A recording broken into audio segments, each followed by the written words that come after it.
ಮಕ್ಕಳಿಗೆ ಕೆಮ್ಮು ನೆಗಡಿ ಬಂದರೆ ಏನು ಮಾಡಬೇಕು? ಯೂಶಲಿ ಇಬ್ಬರಲ್ಲ 3 ಜನ ಪೋಷಕರು ಈ ಪ್ರಶ್ನೆ ಕೇಳಿರ್ತಾರೆ. ಸೊ ಇವತ್ತು ಏನು ಮಾಡಬೇಕು ಅನ್ನೋದ್ರ ವಿಷಯದ ಬಗ್ಗೆ ಚರ್ಚೆ ಮಾಡೋಣ. ಫಸ್ಟ್ ಆಫ್ ಆಲ್ ಕೆಮ್ಮು ನೆಗಡಿ ಜ್ವರ ಅನ್ನೋಂಥದ್ದು ಪ್ರತಿ ಸೀಸನ್ ಚೇಂಜ್ ಆದಾಗ ಎಲ್ಲ ಮಕ್ಕಳಿಗೂ ಕಾಮನ್ ಆಗಿ ಬರುತ್ತೆ. ಸೊ ವರಿ ಮಾಡುವಂಥ ಅವಶ್ಯಕತೆ ಇಲ್ಲ. 7 ವರ್ಷದ ಒಳಗಿನ ಮಕ್ಕಳಿಗೆ ಆಲ್ಮೋಸ್ಟ್ 6ರಿಂದ 7 ಸರಿ 1 ವರ್ಷಕ್ಕೆ ಕೆಮ್ಮ ನೆಗಡಿ ಜ್ವರ ಅನ್ನೋಂಥದ್ದು ಬಂದೇ ಬರುತ್ತೆ. ಅಂದರೆ ಏನು ಕಾಯಿಲೆಗಳು ರೋಗ ಬರದೇ ಇದ್ದರೆ ನಾವು ಮಕ್ಕಳು ತುಂಬ ಆರೋಗ್ಯವಾಗಿದ್ದಾರೆ ಅಂತ ಅನ್ಕೊತೀವಿ. ಬಟ್ ಇನ್ಫ್ಯಾಕ್ಟ್ ಆ ಒಂದು ಕಾಯಿಲೆಗಳು ಬಂದಾಗ ನಮ್ಮ ಒಂದು ರೋಗ ನಿರೋಧಕ ಶಕ್ತಿ ಹೆಚ್ಚಿಸುವಲ್ಲಿ ಸಹಕಾರಿಯಾಗುತ್ತೆ. ನಮ್ಮ ಇಮ್ಯೂನ್ ಸಿಸ್ಟಮ್ ಅನ್ನೋಂಥದ್ದು ವರ್ಕ್ ಮಾಡುತ್ತೆ. ಸೊ ಜಾಸ್ತಿ ಟೆನ್ಷನ್ ಮಾಡುವಂಥ ಅವಶ್ಯಕತೆ ಇಲ್ಲ. ಸೊ ಫಸ್ಟ್ ಆಫ್ ಆಲ್ ಕೆಮ್ಮು ನೆಗಡಿ ಬಂದಾಗ ಏನು ಮಾಡಬೇಕು? ಸೊ ಫಸ್ಟ್ ಸ್ಟೆಪ್ ಏನಂತ ಹೇಳಿದರೆ, ಯೂಶಲಿ ಮಕ್ಕಳಿಗೆ ಮೂಗು ಐದರ್ ತುಂಬ ಗಟ್ಟಿಯಾಗಿ ಬ್ಲಾಕ್ ಆಗುತ್ತೆ ಅಥವಾ ಮೂಗು ಸೋರ್ಲಿಕ್ಕೆ ಶುರುವಾಗುತ್ತೆ. ಮೂಗು ಗಟ್ಟಿಯಾಗಿ ಬ್ಲಾಕ್ ಆದಾಗ ನೇಸೋ ಕ್ಲಿಯರ್ ಡ್ರಾಪ್ಸ್ ಅನ್ನೋದನ್ನು ಯೂಸ್ ಮಾಡಿ. ಯೂಶಲಿ ಇದು ತುಂಬ ಸೇಫ್ ಇರುತ್ತೆ. ಸಣ್ಣ ಮಕ್ಕಳಿದ್ರೆ 1 ದಿನ 2 ದಿನದ ಮಕ್ಕಳಿದ್ರೂ ಕೂಡ ಈ ನೇಸೋ ಕ್ಲಿಯರ್ ಡ್ರಾಪ್ಸನ್ನು ನೀವು ಯೂಸ್ ಮಾಡ್ಕೋಬೋದು. ಮೂಗು ಆಲ್ಮೋಸ್ಟ್ 4 ಗಂಟೆಗೆ ಒಂದ್ಸರಿ 6 ಗಂಟೆಗೆ ಒಂದ್ಸರಿ ಈ ಡ್ರಾಪ್ಸನ್ನು ನೀವು ಯೂಸ್ ಮಾಡ್ಕೋಬೋದು. ಮತ್ತು ಇಲ್ಲ ಮೂಗು ತುಂಬ ಸೋರ್ತಾ ಇದೆ ಅಂತ ಹೇಳಿದರೆ ಆಕ್ಸಿಮೆಟಾಜೋಲಿನ್ ಅನ್ನುವಂಥ ಡ್ರಾಪ್ ಸಿಗುತ್ತೆ. ಆ ಡ್ರಾಪ್ಸನ್ನು ಯೂಶಲಿ ಯೂಸ್ ಮಾಡಿ. ಜಾಸ್ತಿ ದಿನ ಅದನ್ನು ಯೂಸ್ ಮಾಡೋಕ್ಕೆ ಹೋಗಬೇಡಿ. 6 ತಿಂಗಳ ಒಳಗಿನ ಮಕ್ಕಳಿಗೆ ನೀವು ಇದನ್ನು ಯೂಸ್ ಮಾಡ್ತಾ ಇದ್ದಾರೆ ಅಂತ ಹೇಳಿದರೆ ಬೆಟರ್ ನೀವು ಮಕ್ಕಳ ತಜ್ಞರನ್ನ ಭೇಟಿ ಮಾಡೋದು ಇಂಪಾರ್ಟೆಂಟ್ ಇರುತ್ತೆ. ಬಿಕಾಸ್ ಇದು ತುಂಬ ಸಣ್ಣ ಮಕ್ಕಳಿಗೆ ಇದು ಸೂಟಬಲ್ ಆಗದೇ ಇರೋದ್ರಿಂದ ಮಕ್ಕಳ ತಜ್ಞರು ನಿಮಗೆ ಪ್ರಿಸ್ಕ್ರೈಬ್ ಮಾಡ್ತಾ ಇದ್ದಾರೆ ಅಂತ ಹೇಳಿದರೆ ಡೆಫಿನೆಟ್ಲಿ ಯೂಸ್ ಮಾಡ್ಬೋದು. ಮತ್ತು 1 ವರ್ಷದ ಮೇಲ್ಪಟ್ಟ ಮಕ್ಕಳಿಗೆ ಡೆಕ್ಸಿಮೆಟಾಜೋಲಿನ್ ಡ್ರಾಪ್ಸನ್ನು ಆರಾಮಾಗಿ ಯೂಸ್ ಮಾಡ್ಬೋದು. ಸೊ ಇದು ಮೂಗು ಕಟ್ಟಿರೋದಕ್ಕಾಯ್ತು ಅಥವಾ ಮೂಗು ಸೋರೋದ್ರ ಬಗ್ಗೆ ಆಯಿತು.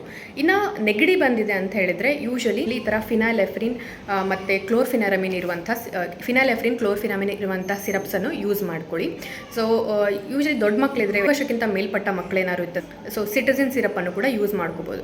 ದಯವಿಟ್ಟು ಡೋಸ್ ಎಷ್ಟು ಅಂತ ಕೇಳಬೇಡಿ. ಔಷಧಗಳನ್ನು ನಾವು ಮಕ್ಕಳ ತೂಕಕ್ಕೆ ಅನುಸಾರವಾಗಿ ಕೊಡ್ತೀವಿ. ಸೊ ಆಲ್ರೆಡಿ ನೀವು ಒಂದಲ್ಲ ಒಂದ್ಸರಿ ನೀವು ಮಕ್ಕಳು ಡಾಕ್ಟರ್ನ ಭೇಟಿ ಮಾಡಿರ್ತೀರ. ಸೊ ನಿಮ್ಮ ಮಗುವಿನ ತೂಕ ಎಷ್ಟಿದೆ ಅಷ್ಟು ಅಪ್ರಾಪ್ರಿಯೇಟ್ ಆಗಿ ಈ ಒಂದು ಔಷಧಗಳನ್ನು ನೀವು ಯೂಸ್ ಮಾಡ್ಕೋಬಹುದು.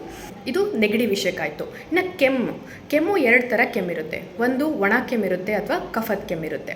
ಯೂಶಲಿ ಒಣ ಕೆಮ್ಮಿತ್ತು ಅಂತ ಹೇಳಿದರೆ ಡೆಕ್ಸ್ಟ್ರೋಮೆಥಾರ್ಫಿನ್ ಅಥವಾ ನಾಸ್ಕೋಪಿನ್ ಈ ರೀತಿ ಕಂಟೆಂಟ್ ಇರುವಂಥ ಸಿರಪ್ಗಳನ್ನು ನೀವು ಯೂಸ್ ಮಾಡ್ಕೊಳ್ಳಿ. ಹೇಳಿದರೆ ಒಣ ಕೆಮ್ಮಿಗೆ ಬೆಸ್ಟ್ ರೆಮಿಡಿ ಅಂತ ಹೇಳಿದರೆ ಆ್ಯಕ್ಚುಲಿ ಹೋಮ್ ರೆಮಿಡಿ ಆಗಿದೆ. ಕಷಾಯ ಮತ್ತು ಅರಿಶಿಣದ ಹಾಲು ಅಥವಾ ಕಾದಾರಿಸಿದ ನೀರನ್ನು ಕೊಡಲಿಕ್ಕೆ ಪ್ರಯತ್ನ ಮಾಡಿ. ಮತ್ತು ಹೆಚ್ಚು ಎಣ್ಣೆಯಲ್ಲಿ ಕರೆದಿರುವಂಥ ಪದಾರ್ಥಗಳನ್ನು ದಯವಿಟ್ಟು ಅವಾಯ್ಡ್ ಮಾಡಿ. ಸ್ಪೈಸಿ ಪದಾರ್ಥಗಳನ್ನು ಅವಾಯ್ಡ್ ಮಾಡಿ. ಸೊ ಇದು ಒಣ ಕೆಮ್ಮು ಬಗ್ಗೆ ಆಯಿತು. ಮತ್ತು ಕಫದ ಕೆಮ್ಮು ಅಂತಿತ್ತು. ಗುರುಗುರು ಅಂತ ಸೌಂಡ್ ಬರ್ತಾ ಇದೆ, ಎದೆ ತುಂಬಿದ ಥರ ಆಗ್ತಾ ಇದೆ, ಎದೆ ತುಂಬಿದ ಥರ ಅನಿಸ್ತಾ ಇದೆ ಅಂತ ಹೇಳಿದರೆ ಯೂಶಲಿ ಆಂಬ್ರಾಕ್ಸಿಲ್ ಗುವನಾಫೇಸಿನ್ ಕಂಟೆಂಟ್ ಇರುವಂತಹ ಸಿರಪ್ಗಳನ್ನು ನೀವು ಯೂಸ್ ಮಾಡಬಹುದು. ಇದೆಲ್ಲನೂ ಕೂಡ ಮಕ್ಕಳು ಆರಾಮಾಗಿ ಹಾಲು ಕುಡಿತಿದ್ದಾರೆ, ಆಟ ಆಡ್ತಿದ್ದಾರೆ, ಸುಮ್ಮನೆ ಒಂದು ಕೆಮ್ಮು ನೆಗಡಿ ಬಂದಿದೆ ಅಂದರೆ ಮಾತ್ರ ಈ ಥರ ಔಷಧಗಳನ್ನು ನೀವು ಮನೇಲಿ ಹಾಕಿ 1 ದಿನ ಅಥವಾ 2 ದಿನ ನೀವು ವೆಯ್ಟ್ ಮಾಡಿ ನೋಡಬಹುದು.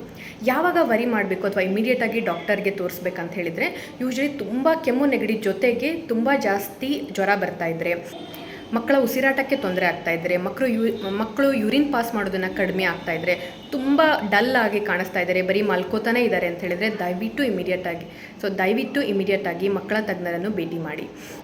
ಮತ್ತು ಯೂಶಲಿ ಔಷಧಗಳನ್ನು ಸ್ಟಾರ್ಟ್ ಮಾಡಿದ ತಕ್ಷಣ ಕೆಮ್ಮು ನೆಗಡಿ ಎಲ್ಲ 2 ದಿನದಲ್ಲೇ ಕಡಿಮೆ ಆಗಲಿ, 1 ದಿನದಲ್ಲೇ ಕಡಿಮೆ ಆಗಲಿ ಅಂತ ದಯವಿಟ್ಟು ಎಕ್ಸ್ಪೆಕ್ಟ್ ಮಾಡಬೇಡಿ. ಯೂಶಲಿ ಮಕ್ಕಳ ರುಟೀನ್ ಅನ್ನೋಂಥದ್ದು ಡಿಸ್ಟರ್ಬ್ ಆಗ್ತಿಲ್ಲ ಅಂತ ಹೇಳಿದರೆ, ಅಥವಾ ಮಕ್ಕಳ ರುಟೀನ್ ಅಂಥದ್ದು ಡಿಸ್ಟರ್ಬ್ ಆಗ್ತಾ ಇಲ್ಲ, ಮಕ್ಕಳ ನಿದ್ದೆ ಡಿಸ್ಟರ್ಬ್ ಆಗ್ತಾ ಇಲ್ಲ ಅಂತ ಹೇಳಿದರೆ ದಯವಿಟ್ಟು ವರಿ ಮಾಡಬೇಡಿ. ಯಾವುದೇ ಕೆಮ್ಮು ನೆಗಡಿ ಆದರೂ ವೈರಲ್ ಇನ್ಫೆಕ್ಷನಿಂದ ಬಂದಿರುತ್ತೆ. ಮತ್ತು ಆಲ್ಮೋಸ್ಟ್ ಒಂದು 5ರಿಂದ 6 ದಿನ ಅಂತೂ ತೊಗೊಂಡಿರುತ್ತೆ. ನಾವೆಲ್ಲರೂ ಕೂಡ ಸಣ್ಣ ಮಕ್ಕಳಿದ್ದಾಗ ಆ್ಯಕ್ಚುಲಿ ನಮ್ಮ ಪೇರೆಂಟ್ಸ್ ಎಲ್ಲ ಕೆಮ್ಮು ನೆಗಡಿ ಬಂದರೆ ತಲೆ ಕೆಡಿಸ್ಕೋತಾ ಇರಲಿಲ್ಲ. ಬಟ್ ಇವಾಗ ನಾವು 1 ದಿನಕ್ಕೆ ಕಡಿಮೆ ಆಗಲಿ, 2 ದಿನಕ್ಕೆ ಕಡಿಮೆ ಆಗಲಿ ಅಂತ ಎಕ್ಸ್ಪೆಕ್ಟ್ ಮಾಡೋದ್ರಿಂದ ಸುಮ್ಮನೆ ಮಕ್ಕಳಿಗೆ ಅನ್ನೆಸರಿ ಮೆಡಿಸಿನ್ಸನ್ನು ಚೇಂಜ್ ಮಾಡ್ತಾ ಇರ್ತೀವಿ, ಅನ್ನೆಸರಿ ಆ್ಯಂಟಿಬಯೋಟಿಕ್ಸನ್ನು ಯೂಸ್ ಮಾಡ್ತಾ ಇರ್ತೀವಿ. ಸೊ ಹಾಗಾಗಿ ಮಕ್ಕಳ ರುಟೀನ್ ಡಿಸ್ಟರ್ಬ್ ಆಗ್ತಾ ಇಲ್ಲ, ನಿದ್ದೆ ಡಿಸ್ಟರ್ಬ್ ಆಗ್ತಾ ಇಲ್ಲ, ಸ್ಕೂಲಿಗೆ ಆರಾಮಾಗಿ ಹೋಗಿ ಬರ್ತಾ ಇದ್ದಾರೆ ಅಂತ ಹೇಳಿದ್ರೆ ದಯವಿಟ್ಟು ಏನೂ ಮಾಡೋಕ್ಕೆ ಹೋಗಬೇಡಿ. ಸೊ ಮಕ್ಕಳ ಕೆಮ್ಮು ನೆಗಡಿ ಬಗ್ಗೆ ಇರುವಂತಹ ಡೌಟ್ಸ್ಗಳನ್ನು ಕ್ಲಿಯರ್ ಮಾಡಿರುತ್ತೆ ಅಂತ ಅನ್ಕೋತೀನಿ. Thanks for watching. Happy parenting.